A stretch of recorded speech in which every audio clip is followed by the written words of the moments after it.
bikin foto banyak berarti ada satu pas mancing itu ada lagi apa lagi ini ya bentar tuh. Assalamualaikum warahmatullahi wabarakatuh, sobat FM TV yang bahagia. Mana buka saya? Nah, pada kesempatan kali ini kita akan coba bahas-bahas tentang yang lagi ramai dibicarakan, yaitu Omnibus Law.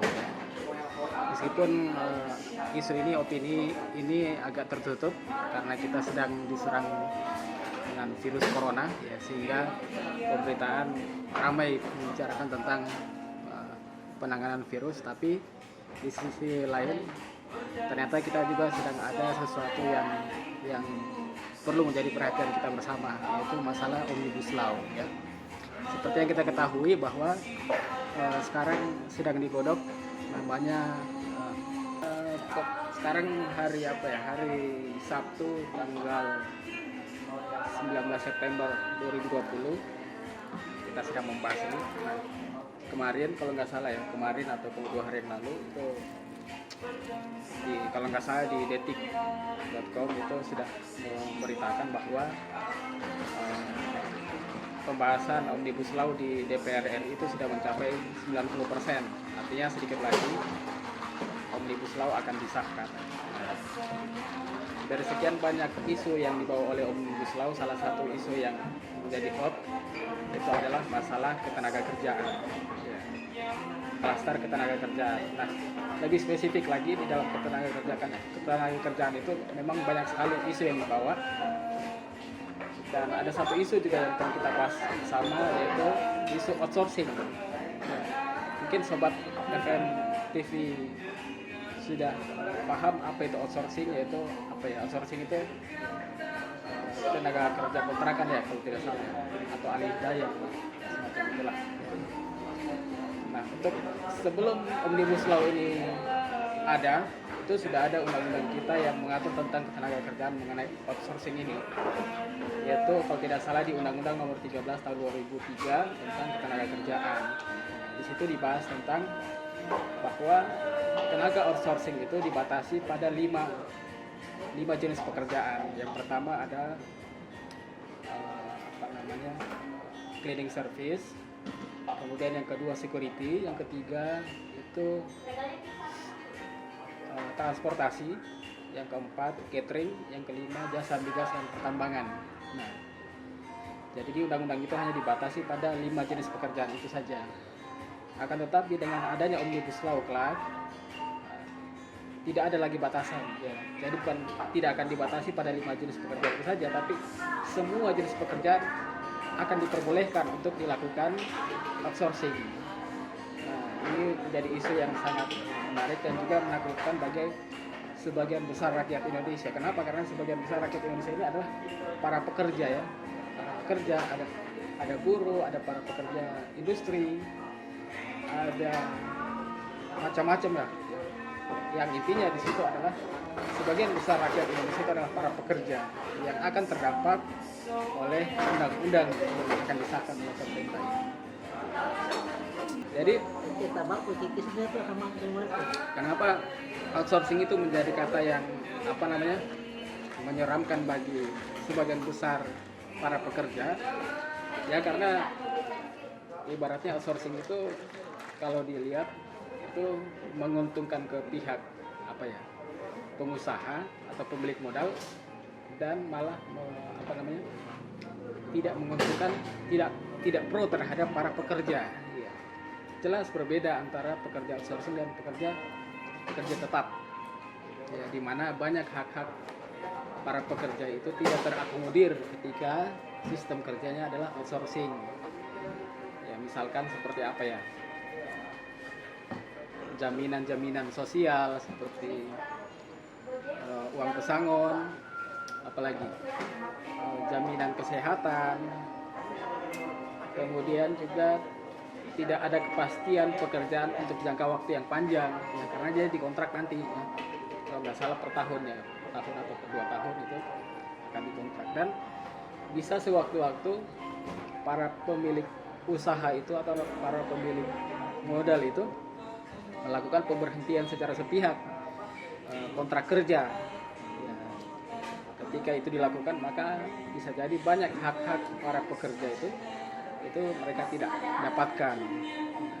Dengan adanya Omnibus Law ini malah semakin membuat para pekerja itu mendapatkan ketidakpastian terhadap hal-hal itu, ya, hak-haknya gitu mereka.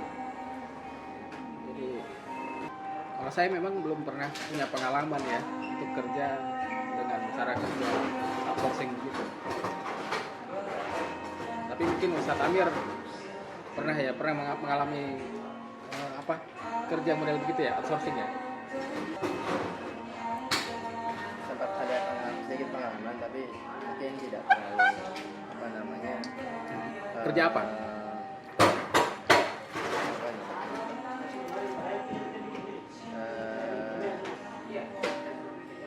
Karena waktu itu memang hanya sekedar program yang dijalankan, jadi itu bisa dibilang outsourcing atau tidak? Cara apa? Itu berarti kerja berdasarkan program ya.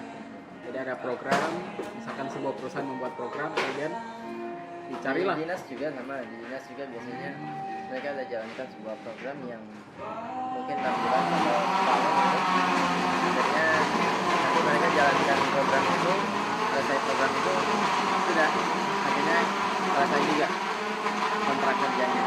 Jadi memang lebih ke arah pelaksanaan program. Nah, hanya memang sebenarnya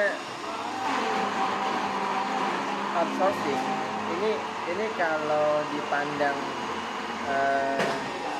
dalam konteks sistem yang ada saat ini, itu memang agak lebih memiliki pengaruh atau efek yang sangat besar terhadap perekonomian mereka yang memang secara langsung ikut dalam program tersebut ya, misalnya sistem kerjanya dengan outsourcing, karena memang dari sisi gaji, pendapatan yang mereka dapatkan ya, salary yang mereka dapatkan itu tentunya berbeda dengan orang yang memiliki gaji tetap gitu ya, sudah menjadi karyawan tetap. Terus kemudian tunjangan dan sebagainya juga pasti berbeda ya, dan bisa dikatakan ya berbagai jaminan ya yang biasanya didapatkan oleh misalnya mereka yang sebagai karyawan tetap itu pun juga sangat berbeda ya. Jadi inilah yang kemudian akan jadi persoalan lagi ya, ketika misalnya dengan kita yang berada dalam sistem seperti ini ya. Jadi pertama, keberadaan negara yang harusnya negara itu bisa memberikan sebuah jaminan ya, entah itu jaminan kesehatan, jaminan pendidikan gitu ya, jaminan keamanan ya, dan berbagai macam sesuatu yang sebenarnya itu menjadi tanggung jawab negara gitu ya, sehingga rakyat itu bisa memperoleh menghidupkan dirinya itu dengan biaya yang sangat murah ya. Nah ini karena negara tidak hadir di situ, maka kondisi ini semakin memperparah keadaan orang-orang yang bekerja dari sisi sebagai yang bekerja dalam sistem outsourcing itu sendiri. Karena memang beban hidupnya itu begitu luar biasa ya. Kita hidup di sistem saat ini itu betul-betul masyarakat itu menghidupkan dirinya sendiri ya, karena negara berlepas tangan ya, listrik dimahalkan gitu ya, dengan alih-alih subsidi dan sebagainya, akan akhirnya kemudian dicabut, itu akan semakin memberikan beban yang sangat mahal ya. BBM juga sama ya, yang katanya ada bersubsidi ya, apakah betul memang itu sudah subsidi, dan kemudian kata dengan alasan membebani APBN negara, akhirnya kemudian subsidinya dicabut dan sebagainya. Nah ini apakah memang demikian ya, dan kemudian akhirnya mereka mencabut subsidi itu, dan pada akhirnya beban di masyarakat itu pun semakin tinggi ya. Berikutnya lagi misalnya daya beli masyarakat yang sangat minim gitu ya, sangat kurang gitu ya, karena memang tadi ya penghasilannya juga bermasalah, juga dari sisi bisa ya tadi ya, artinya dari sisi negara yang abai ya dengan berbagai macam tanggung jawabnya ya, yang harusnya menjadi sebuah kewajiban sebuah negara itu Nah ini yang pada akhirnya memang menjadikan semakin berat ya beban hidup yang ditanggung oleh masyarakat ya secara umum, lebih khusus ya mereka yang terikat dengan sistem kerja outsourcing itu sendiri. Iya. Jadi intinya sudahlah di pekerjaan mereka itu tidak mendapatkan hak-hak seperti itu, seperti jaminan-jaminan, kemudian penghasilan yang mencukupi. Di luar pekerjaan mereka harus menghidupi dirinya sendiri ya. Jadi pelayanan-pelayanan yang harusnya diberikan oleh sebuah negara terhadap rakyatnya malah dipotong ya, berupa subsidi itu akan dipangkas semua.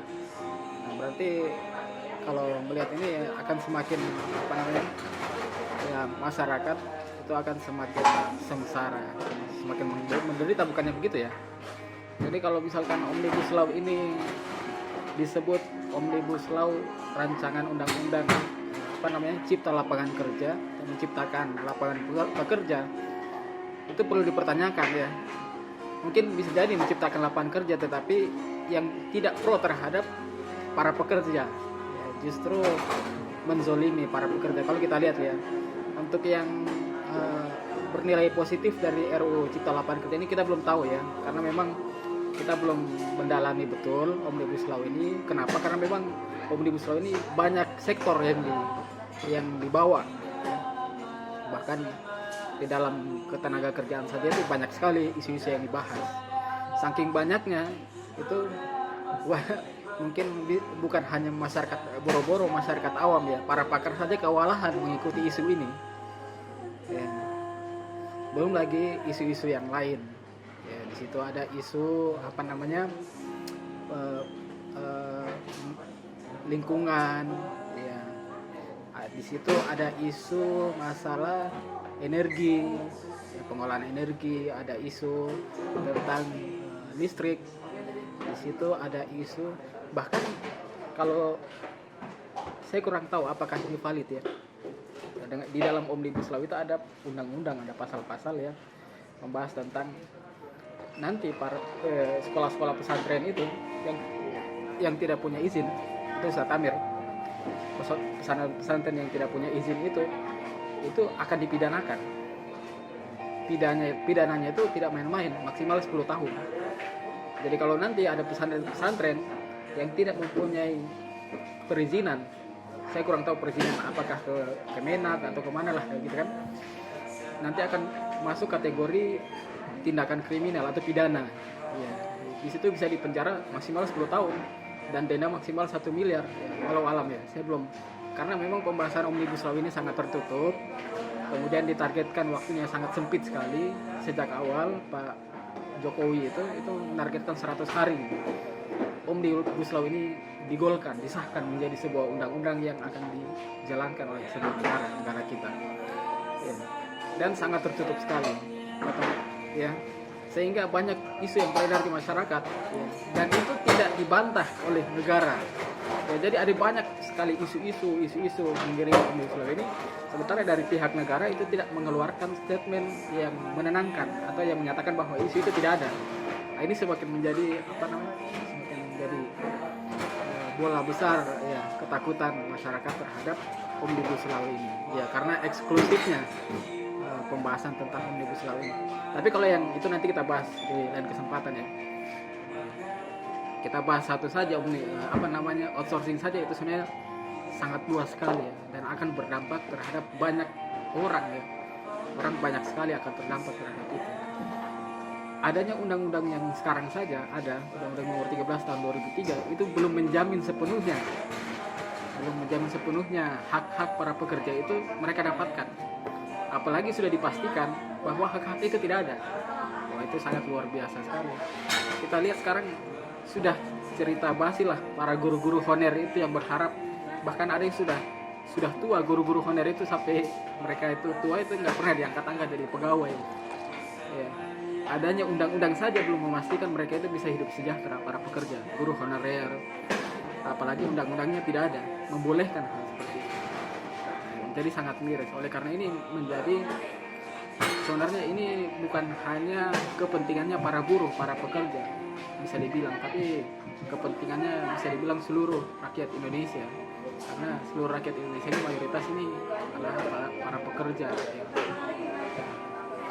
Dan juga pengusaha-pengusaha, tapi pengusahanya ya kelas menengah kecil ya. Kalau pengusaha-pengusaha besar itu dihuni oleh ya para kapitalis-kapitalis ya, yang notabene bisa jadi mereka bukan orang pribumi, bukan orang rakyat Indonesia asli keturunan, bisa jadi dari luar macam-macam. Jadi satu isu ini saja itu sudah harus sebenarnya meyakinkan kita bahwa kita harus menolak Omnibus Law ini, dan di sisi lain ini menunjukkan bahwa negara kita sedang tidak baik-baik saja ya, baik dari sisi tindakannya maupun niatnya. Orientasinya pun juga sangat tidak baik-baik saja. Kenapa? Karena kalau orientasinya negara itu adalah untuk mengayomi rakyatnya, melayani rakyatnya, membuat sejahtera rakyatnya, pasti tidak akan ada muncul isu-isu seperti ini, isu Omnibus Law ini. Ya, jadi memang kondisi ini tadi ya, kami katakan semakin buruk ya, semakin parah, yaitu ketika memang sebelumnya memang negara tidak memiliki sebuah tidak memiliki rasa kepedulian ya, rasa tanggung jawab yang penuh terhadap rakyatnya itu sendiri. Karena faktanya bahwa negara banyak berlepas tangan ya, berlepas diri dari berbagai macam jaminan-jaminan yang harusnya memang negara hadir di situ ya. Kita bicara dalam tadi ya, kami katakan dalam konteks pendidikan. Pendidikan ini biayanya cukup besar, cukup mahal ya, dan ini menjadi beban yang dirasakan oleh masyarakat ya, rakyat secara umum. Terus kita berbicara lagi misalnya kesehatan gitu ya. Nah, kesehatan kita tahu bersama ya bahwa memang biaya kesehatan itu cukup besar ya. Bahkan sampai-sampai ada sebuah istilah ya, kalau tidak mau kena biaya mahal maka nggak usah sakit gitu ya.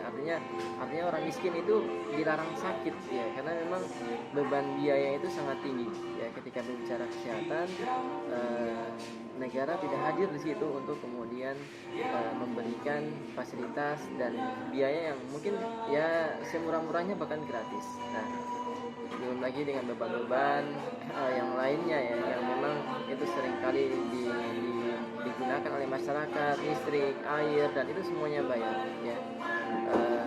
Dan tentunya bayarnya juga tadi ya cukup besar sehingga membebani rakyat, BBM dan sebagainya. Nah, akhirnya dalam keadaan yang seperti ini, negara yang tidak hadir di situ, pada akhirnya memang beban kehidupan, beban masyarakat ini semakin tinggi ya, semakin tinggi.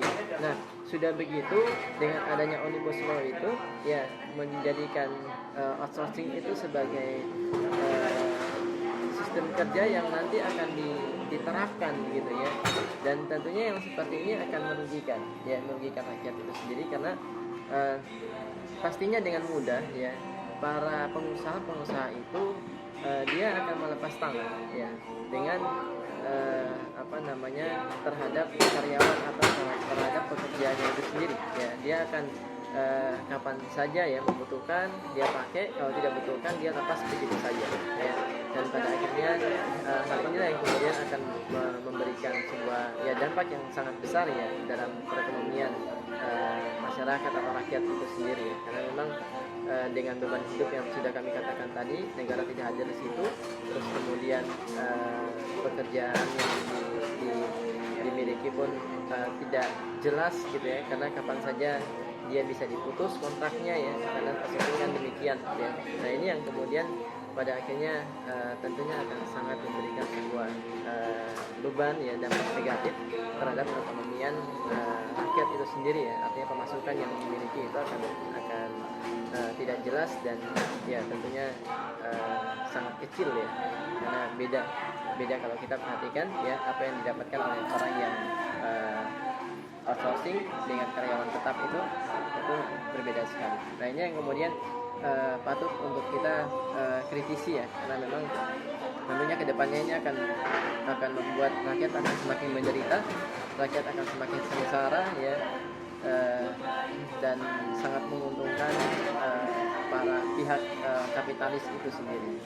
Ya. Yang didapatkan oleh pekerja ya, itu banyak sekali kerugian yang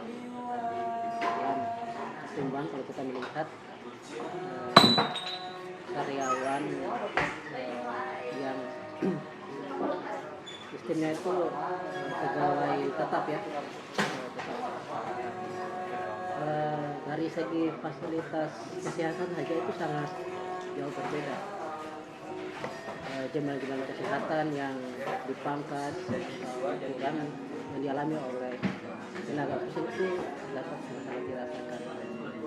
Belum lagi kalau kita melihat dari segi keterampilan yang akan didapatkan. Jadi tenaga kesehatan itu dia itu tidak akan pernah berkembang secara pekerjaan karena dia tidak diberikan semacam kerja tambahan atau keterampilan, sehingga tenaga sosialnya dia akan melakukan terhadap pekerjaan itu saja.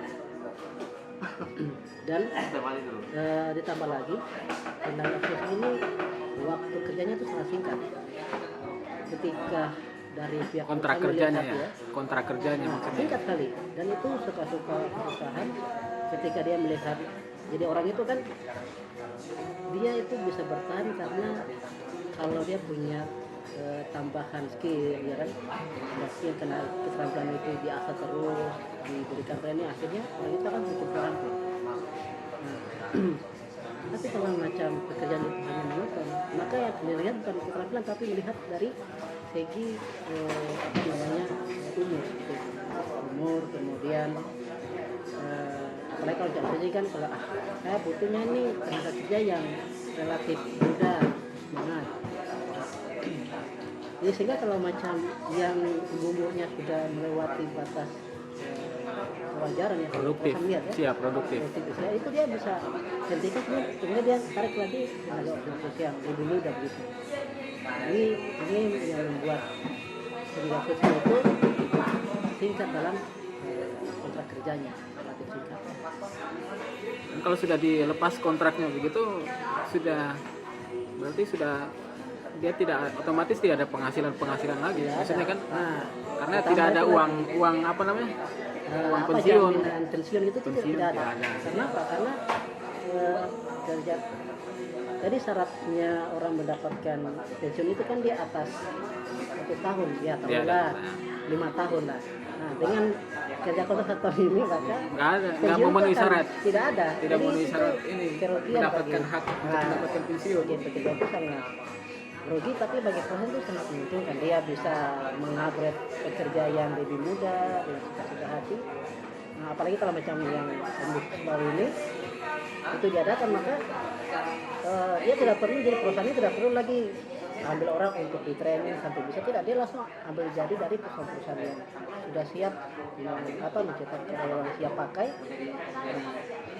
Kemudian tinggal dealer sama subkontraktor yang memenangkan order untuk bekerja di perusahaan utama ya, tanpa dia memperhatikan ini nanti kerja seperti apa, karena nanti semua tanggungan itu dikembalikan kepada subkontraktor yang kerja di perusahaan ini. Kemudian orang yang kerja outsourcing gajinya itu tidak full.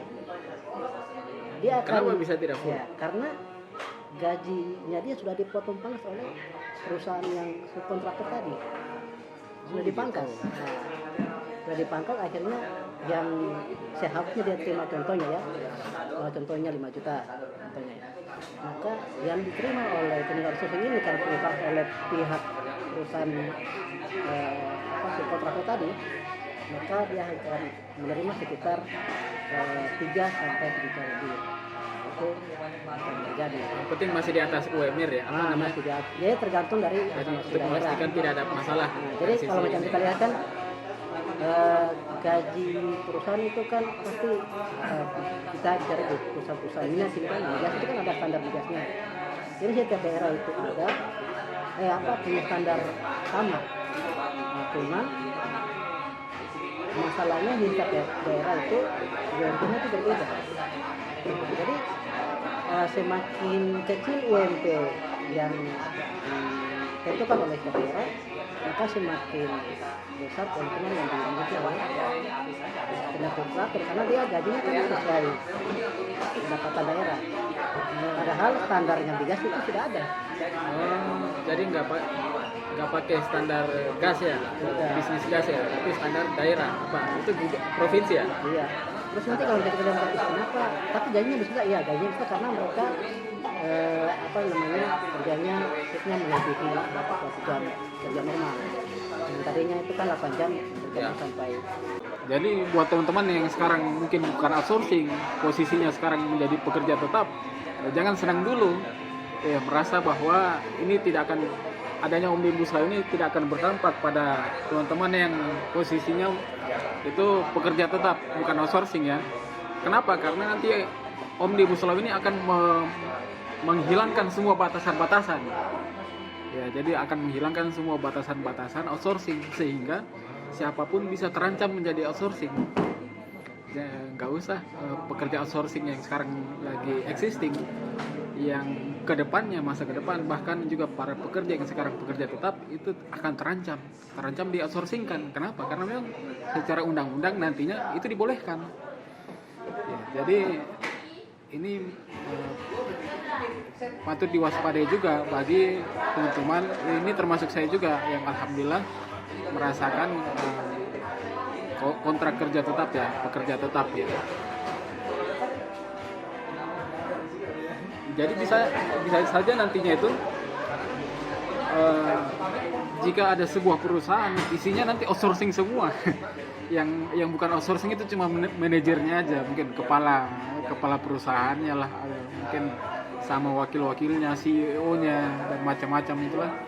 Itu selain itu outsourcing semua. Ya, kenapa tidak bisa? Itu pasti bisa. Kenapa? Karena secara aturan dibolehkan. Secara aturan itu dibuka seluas-luasnya kesempatan itu agar sebuah usaha itu diisi oleh para pekerja outsourcing tanpa ada batasan sekalipun. Jadi sangat mengerikan Omnibus Law ini, khusus klaster ketenaga kerjaan di bidang outsourcing. Belum lagi di bidang-bidang yang lain di dalam ketenaga kerjaan ya. Jadi nanti itu nanti sistem kerjanya bukan sistem penggajiannya itu bukan penggajian apa namanya UMR. Jadi UMR nanti upah minimum apa ya? Regional. Upah minimum apa? Regional. Upah minimum regional. Makanya upah minimum itu dihilangkan nanti, nggak ada standar. Nanti penggajian pakai sistem per jam per kerja. Jadi lebih parah lagi ya. Iya. Karena Jadi nanti kalau macam kita izin sakit, Iya. kita izin mungkin apa ya? Ya intinya tidak bisa masuk kerja karena satu dan lain hal lah, misalkan sakit atau mengurusi keluarga yang sedang sakit, termasuk nikah juga, orang tua meninggal, macam-macam itu dianggap tidak masuk kerja. Dan tidak masuk kerja berarti tidak dapat gaji pada jam itu. Itulah konsekuensi penggajian sistem jam. Bisa jadi jauh lebih di bawahnya UMR nanti. Itu bisa jadi karena kalau jamnya nanti hasilnya ternyata jauh di bawah UMR, nanti penghasilannya berarti di bawah UMR. Nah, UMR itu dihilangkan nanti deh Omnibus Law ini. Nggak ada lagi UMR. Nah di sisi lain itu sobat FM TV yang berbahagia, nanti tenaga kerja asing itu akan bisa dengan leluasa masuk dan bekerja di negeri kita, tenaga kerja asing itu. Kenapa? Karena nanti dia sudah setara dengan para pekerja-pekerja lokal, para asing ini. Ya, jadi ternyata di Undang-Undang 13 itu kan masih diatur semua tentang tenaga kerja asing. Dia harus tenaga kerja skill tertentu di Undang-Undang sebelumnya ya. Jadi dia nggak boleh masuk kalau dia nggak punya skill khusus. Ya, itu pun kalau skill khususnya itu tidak dimiliki oleh para pekerja lokal. Kalau ada para pekerja lokal yang punya skill yang sama dengan tenaga kerja asing, itu lebih diutamakan pekerja lokal. Itu di undang-undang sebelumnya. Kalau di undang-undang sebelumnya mereka itu bekerja, meskipun mereka tenaga kerja skill, mereka harus didampingi dengan pekerja lokal. Gunanya apa? Untuk transfer ilmu, ya, transfer ilmu. Biar nanti ke depannya itu para pekerja lokal bisa mengerjakan pekerjaan yang membutuhkan skill khusus itu. Itu diatur di Undang-Undang Nomor 13. Tapi ke depannya ya nggak ada lagi aturan-aturan itu, direvisi, dihilangkan. Tidak diaturkan lagi masalah itu. Otomatis nanti ya, status para pekerja asing itu sudah sama saja dengan pekerja lokal, sama aja, dianggap tidak ada bedanya. Dan mereka dimudahkan dari perizinan, tidak ada perizinan untuk bekerja. Kalau sekarang kan 3-5 tahun mereka itu sudah harus memperbaharui, atau kalau tidak mereka tidak memperbaharui perizinan mereka bekerja di sini, itu mereka harus pulang. Nah, dengan Omnibus Law ini tidak ada lagi. Mau 5 tahun, 10 tahun mereka bekerja bebas saja dan diperbolehkan ya secara undang-undang ya.